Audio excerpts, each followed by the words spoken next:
Hello, this is Dr. Marion Carroll, and I think on the previous video I forgot to indicate that this was lecture 7, where we were talking about the valence electrons, and so this is actually going to be part 2 of lecture 7. So here we're going to apply what we learned about valences and how they form bonds. Okay, there's a couple of types of bonds. We have ionic, we have covalent, and we'll also talk about elements of covalent bonding, resonance, also we'll talk about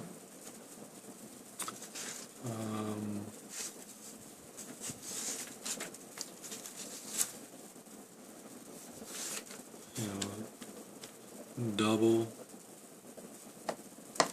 and triple bonds,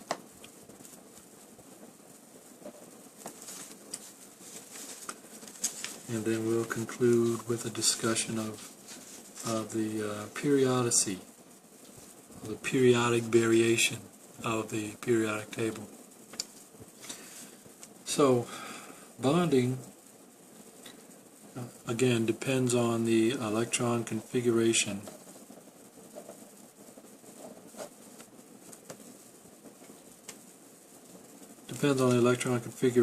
of the outer shell.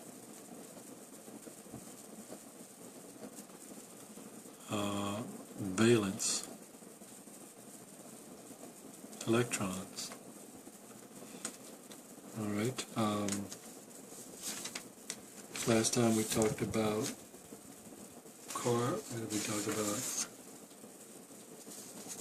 the valence of silicon. Alright, let's look at the valence of sulfur. Sulfur again is in group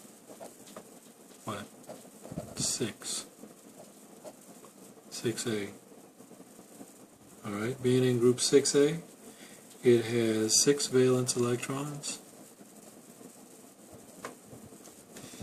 and if we were to draw the dot structure for sulfur, the Lewis dot structure,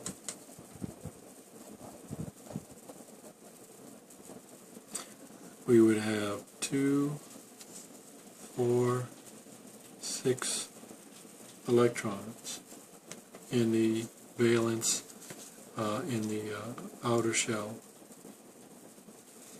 Okay, we didn't do the actual configuration, but it's 1s2, 2s2, 2p6, 3s2, 3p4. Alright, this is where we get our 6 valence electrons. Our total electrons is 16. 10 plus 6. Right, that's our 16 is our atomic number. Remember, atomic number tells us how many protons and electrons. Okay.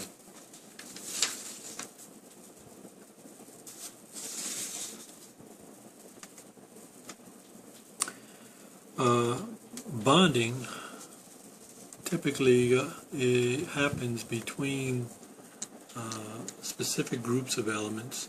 Make this a little bigger. That can react with their valence electrons. For instance, groups 1A, the alkali, and group 2A, the alkaline earth metals, tend to form ionic bonds.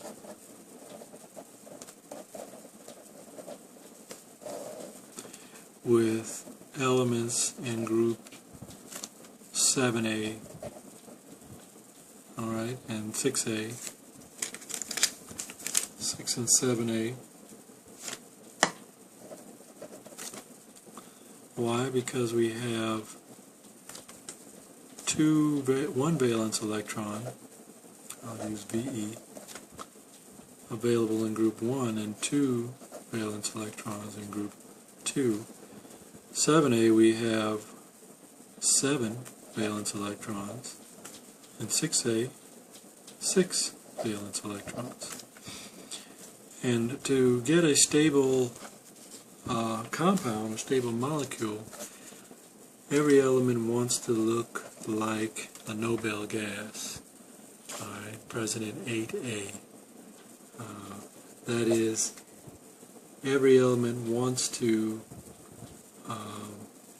be stable with 8 electrons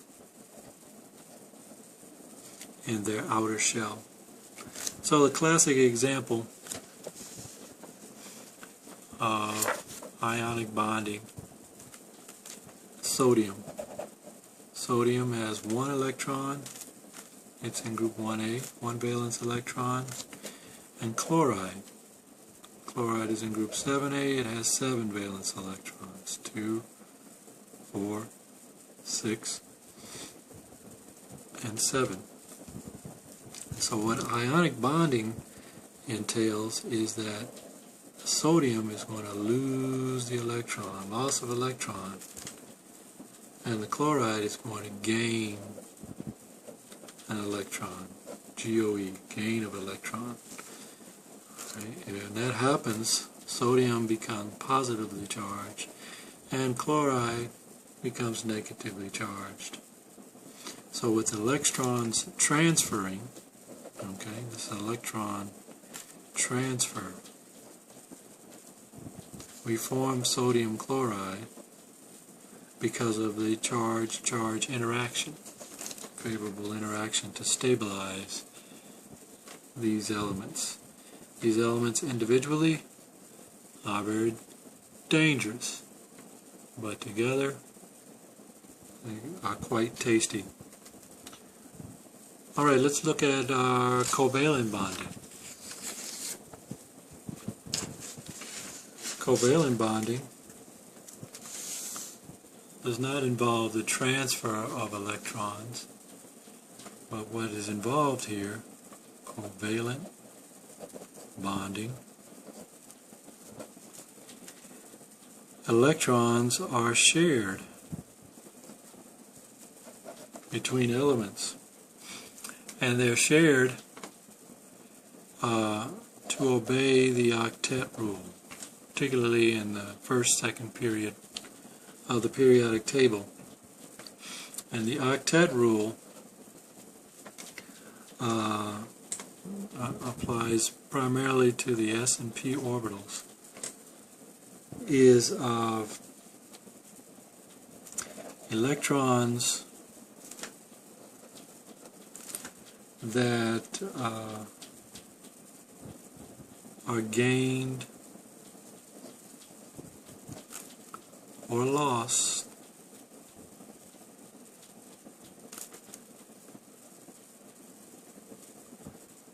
will configure their outer shell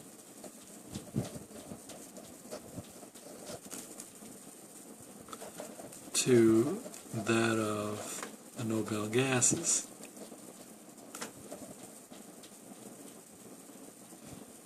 And what group are the Nobel gases? Group 8A. So 8 octet is how many electrons are in their outer shell. For example, neon has 8 electrons in its outer shell.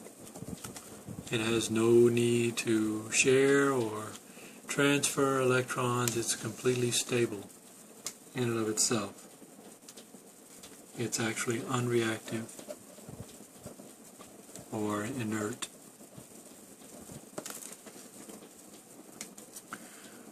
However, compounds or elements that have valences less than 7 will want to fill their outer shell to get to 8. Let's take carbon, for instance. Carbon is in group 4A, and hydrogen is in group 1A. Although hydrogen is not a metal, it still has 1 electron that can be donated or shared as a valence electron. And so what we see here is that carbon will share one of its electrons with hydrogen. However, there are 4 additional electrons, so with the addition of 3 more hydrogens,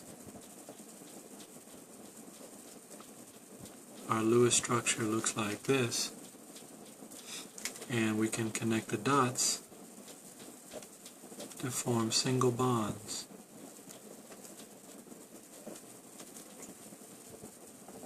And create methane.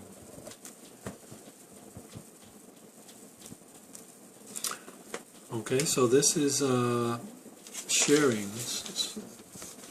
We can look at a couple other examples of sharing electrons. Okay. Carbon will want to share electrons with oxygen, O2. Alright, you can see how O2 is stable because it's sharing electrons with itself. Under proper conditions, you can separate oxygen and bind it to carbon such that carbon now, or oxygen, has the need to borrow 2 electrons from carbon. Alright, and since we have 2 oxygens, another 2 will be borrowed from carbon. As a result, you'll get the Lewis structure that will look like this.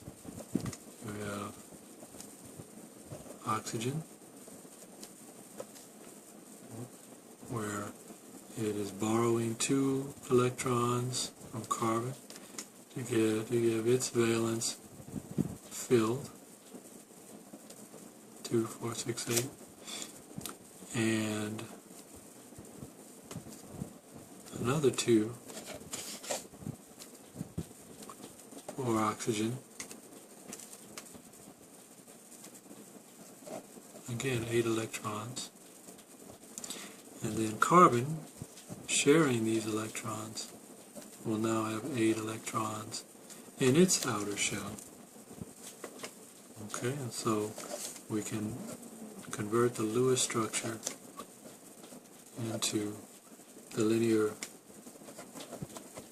representing CO2. Okay, so these are double bonds. Alright, you can see how the double bonds are formed by connecting the dots in both the s and the p orbitals. Alright, we'll talk a little bit more about these bonds, polarity, resonance, and the organization of the periodic table with respect to atomic radius, electronegativity, ionization energy, and electron affinity. We'll talk again.